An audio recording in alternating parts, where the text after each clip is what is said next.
Welcome to the Scary Spirits Podcast. Please be advised that the presenters may use adult language and or discuss adult situations. This podcast is not intended for younger listeners or those that may be easily offended. So, if you're ready, let's go.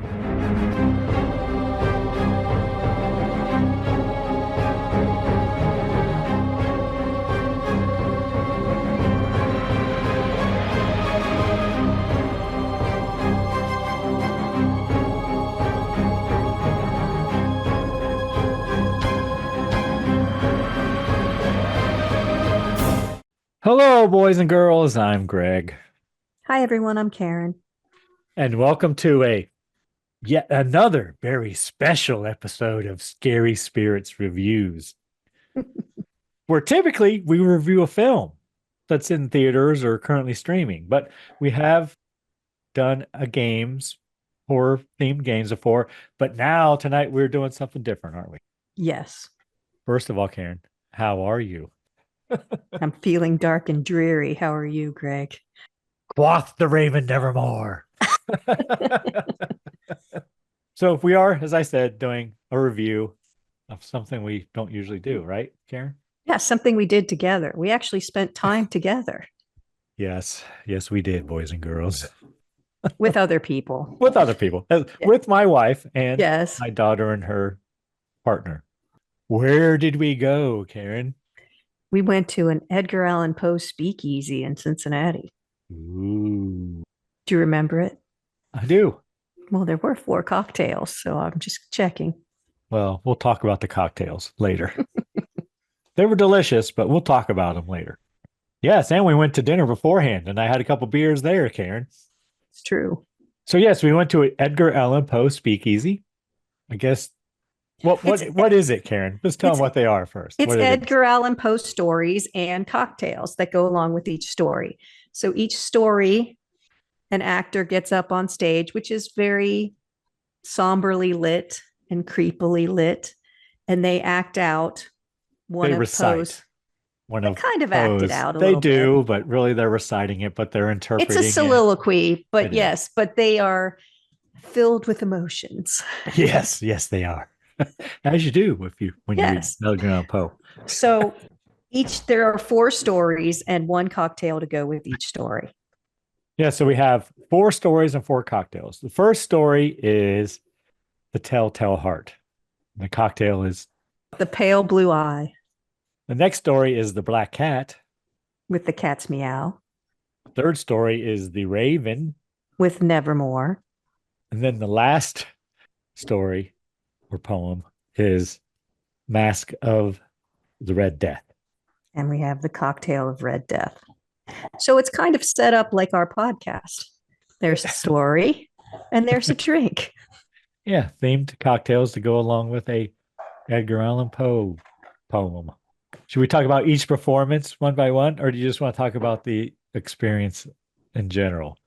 Well, probably the experience in general, because the performers might change. Yeah, I'm sure the performers change throughout the country. And we saw it in its second weekend, boys and girls. So it is playing possibly somewhere near you until October 19th.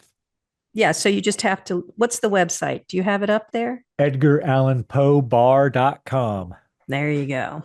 Doesn't get any better than that. So apparently they have a couple troops, or maybe looks like maybe 3. I don't know, but they're going up the East Coast, West Coast, and they do hit the Midwest as well. So we went in. I didn't know really what to expect. Your wife found it. It looked cool. I said, sure, I want to go. No research, anything. Just showed up. That's how our nights out usually end up, Karen. Yes. Hey, you want to do this? Yeah, sure. Looks cool. I'll go.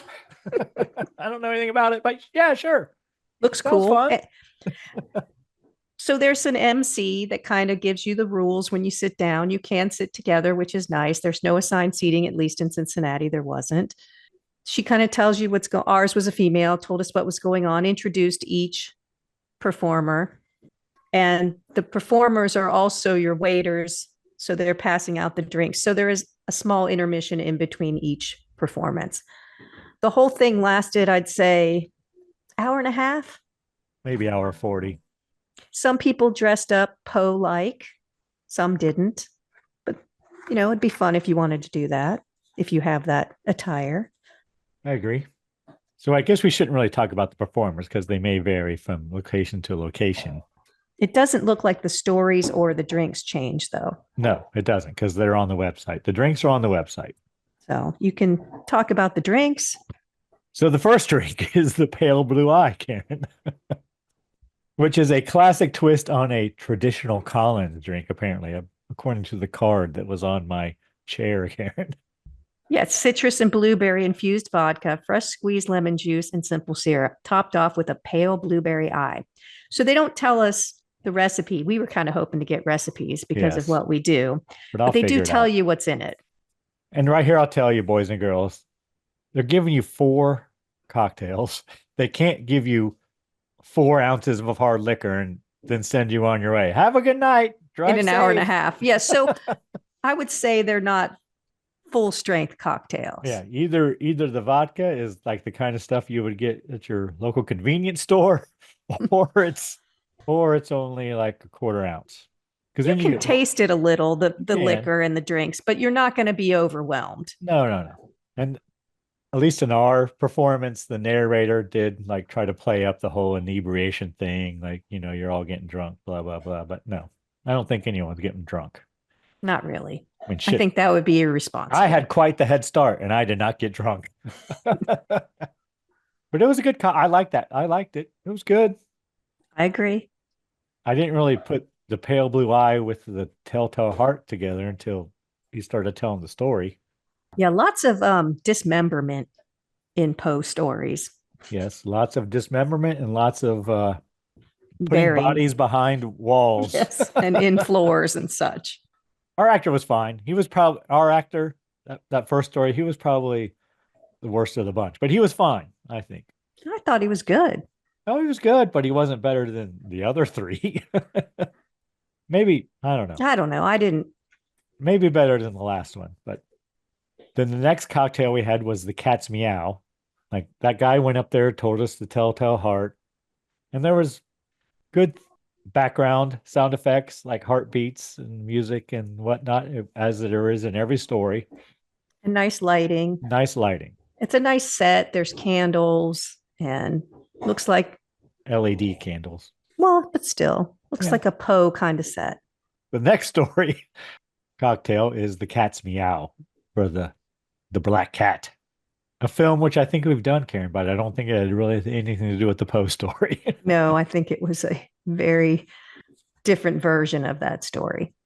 And under the Cat's Meow, it says a twisted version of Poe's favorite brandy milk punch. Yes, it's aged bourbon meets with fruity brandy accompanied by vanilla cinnamon milk, sweet cream, and maple syrup. This was my favorite cocktail. Yeah, probably my least favorite cocktail. Yeah, I really like this one. This one was good. And it's the story of the Black Cat. And I like this actor as well in our performance. I thought he was really good. He took it serious, that's for sure. Yes, he did. And the interpretation, as in a couple more of these, was interesting. Like there's an MC that comes in between each story and kind of introduces it, tells the jokes. She's the jokester. Yes. Or he, whoever you get. But sometimes the actors would change persona in the middle of a sentence or in the middle of a line of the film or of the poem. And I thought that was interesting because I've read some of these before, but I like them better after hearing their interpretation. It made me think of like, ooh, okay, maybe that's what Poe meant. But, I guess it's open to interpretation. The next cocktail was the Nevermore, Karen. Well, before we move on, I want to just mention something that your wife said while we were drinking these. And if you paid attention to the first drink, it's not a quiz. There's lemon juice in the Pale Blue Eye cocktail. Yeah, citrus. And then citrus and blueberry vodka with lemon juice. And then the next drink has milk and cream. So you've got this lemon. And maple syrup as well. But yes, but you have this lemon in your mouth from the first drink, and then you drink the cream. So there's a little bit of a not curdling. It's not that, but I would have changed the order of the drinks. I think we talked about it while we were there because We this did. one's Well, you almost guys like did. this one's almost like dessert. Yeah, this It's one almost like an adult milkshake or yes, something. I said that as well, and I even think I remember saying this should have been the last one. So, I mean, just from drinking cocktails, or if we could have, I guess we could have gone into the lobby and got a drink of water or something to get rid of the lemon and move on to the cream. But it's not a big deal. Still tastes good, still a good thing, just a minor suggestion. Yes. Okay, so the next one was what? Nevermore. And this just says, quote, the Raven, drink some more. Yeah, so it's for the Raven. Fresh lime juice, peach and orange blossom infused vodka, which sounds lovely. Simple syrup and crushed charcoal, topped with a dehydrated lime. So it was dark because of the charcoal. Black. Yeah. It's a black cocktail with a dehydrated lime on top. Did not turn our teeth black, though. Not that I could tell. They told us it would, but it didn't really. But it was good. It's a good cocktail. And again, our actor for this one was also very good. I thought they all kind of portrayed the descent into madness pretty well. Because that's another theme, apparently, in Poe's stories. And then the last cocktail, Karen, was the cocktail of Red Death, or Mask of the Red Death. Another film we have done. And we're going to do The Raven here in a few weeks, boys and girls. So get ready for that. Well, I hope it resembles this because none of the other ones have. Well, the Mask of the Red Death didn't, I don't think. Well, a little. But it says our spirited nightcap is to die for. Fresh squeezed seasonal fruits, raspberry infused vodka, cranberry juice, 100 proof vodka, and fresh lime juice. They wanted you to leave with a kicker. So what are seasonal fruits in the fall, Karen? Because that's when all these performances take place. It's not the fall yet. It's the summer. Oh, you mean the ones coming up? September 1st is fall. Okay. Not officially. Well, not officially, but you can't wear white after Labor Day. Is that what you're saying? Summer's over? So September 1st is meteorological fall, which meteorological seasons happen on the 1st of the month, and they're every 3 months for 4 seasons, right? So meteorological fall runs from September 1st to November 30th. It's not what astronomical or whatever it is as fall, but I thought that was near the 20th. It is. All right. Well, I would guess September 1st is meteorological fall. Probably apples, but I don't know how you'd muddle apples, but you could definitely squeeze them. Probably cranberries. Yeah. Well, it's got cranberry juice in it as well. So probably. It's very cranberry forward for what I remember. True. And they make it sound like a really hard drink because it's got raspberry infused vodka and 100 proof vodka, both in it. It's probably got that in it. They probably mix it in a big tub and put 2 ounces in the big tub. It's in there. It's not a lie. It's in there, but it's not going to knock your socks off. Yeah. So let's talk about that for a second. So our hostess said that our show was sold out and there was 225 people, right? So assuming that they play about the same size theaters throughout the country, they're playing to like 225 people, right? Everywhere. And they got to make these 4 cocktails. Oh, they're in big tubs. They're ladling those things out. Oh, yeah. You think they make like a big picture of it and then just fill each cocktail glass? They might even put it in like those Gatorade things like on the side of football. Oh, yeah. And they just like a big water cooler. Yeah. Fill the cups. Probably have a couple of those. Yeah, because I was wondering as we were driving home, like, did they make each of those in between each time, or as soon as they had the first one ready and then they served us and then they started making the second one and it took the whole performance to get to the second one? No, so you think they have them in big water coolers and they just that's would be my guess. Pour them out. Okay. That would make sense. So maybe they put like a whole fifth into the whole freaking cooler. I don't know, but it's and then they say it's in there because it is. It is, but it's not. It's very dilute. It is. Which, as you mentioned, you can't give people 4 full-strength cocktails in an hour and a half and send them on their way. That would be a At 10 dangerous o'clock at thing. night. Yes. Well, and the Yes. other one was probably done at midnight, the next one. So there were 3 performances each night. Right. Yeah. There's 3 performances every night. They play Thursday, Friday, and Saturday nights, hopefully to a city near you. And they do a 6 o'clock, an 8 o'clock, and a 10 o'clock show. So the final show is getting out at midnight. Yeah, I would say. We went to the 8 o'clock and we were late getting in because I guess the first show ran long. So it was after 10 when we left, walking past all the people in line. But anyway, the reason that we want to bring this up and review this is we think it's worth seeing. That's pretty much the only reason. We just want you to know it exists. So look for it near you. Or if not this year, maybe next year. It looks like it was pretty successful, so they might do it again. They are on Instagram. If you want to check that out, it says on the card that we got. Yeah, so I'm just going to tell you the cities it is in from September 12th to October 19th, because I'm sure this episode will be out by then, September 12th. So they're in Santa Barbara, California, St. Pete and Casper, Wyoming, and Greeley, Colorado, where Distortions is. They make Halloween stuff. Oh, okay. Greeley, Colorado. Okay. Yeah, so the weekend of the 12th through the 14th, Santa Barbara, California, St. Pete, Casper, Wyoming, the 12th and the 13th, and Greeley, Colorado, the 14th. They got to go to Greeley. I mean, Distortions is there. And then I guess the next weekend, the 19th through the 20th, they're in Cheyenne, Wyoming, St. Louis Obispo, California. I don't know. Louis Obispo. Okay. I don't know. Dayton, Ohio, and Oakland, California. And then the next weekend, they are in Port Richey, Florida, Eland, Florida, Ocala, Florida. They're really doing the Florida thing that weekend. October 3rd through the 5th, 6th, whatever. So the next weekend, they're in Salem, Massachusetts. I bet that's popular. Yeah, especially then.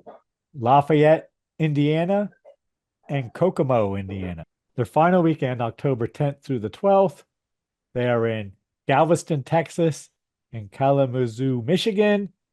But then they do have one final performance on October 19th, Karen, in Destin, Florida. Oh, there you go. One of your favorite places. It used to be. Still could be a favorite place even if you don't go there. Yeah. Oh, you're done with it? Yeah, I'm done. Gets a little crazy in the peak season there. So the peak ticket price for like peak times, Friday and Saturday night, is $55. We went on a Thursday night and it was about, I believe, $48. At least that's what it appears to be for future dates. There you go. It's not because we're cheap. It's because we had many things to do on the weekend. Well, duh. We're popular and people like us. All right. So I guess our final verdict is we give this a thumbs up. 2 thumbs up, Karen. 2 thumbs up. Absolutely. Check it out. Edgar Allan Poe Bar.com. Highly recommend. Very unique, different experience. Spooky fun. Ooh, look at you. Spooky fun. All right. Anything else, Karen? Well, when you drink your 4 cocktails, just be safe getting home because you have to drink responsibly. Yes. Thanks so much for listening. Want to keep in touch? Check out our website, scaryspirits.com. Follow us on Facebook and Instagram at Scary Spirits Podcast. Find us on YouTube at Scary Spirits Podcast. If you have questions or comments, you can email us at info@scaryspirits.com. To help us grow the podcast, you can leave us a review on Apple Podcasts. You know, we really do appreciate your support. And as always, please drink responsibly.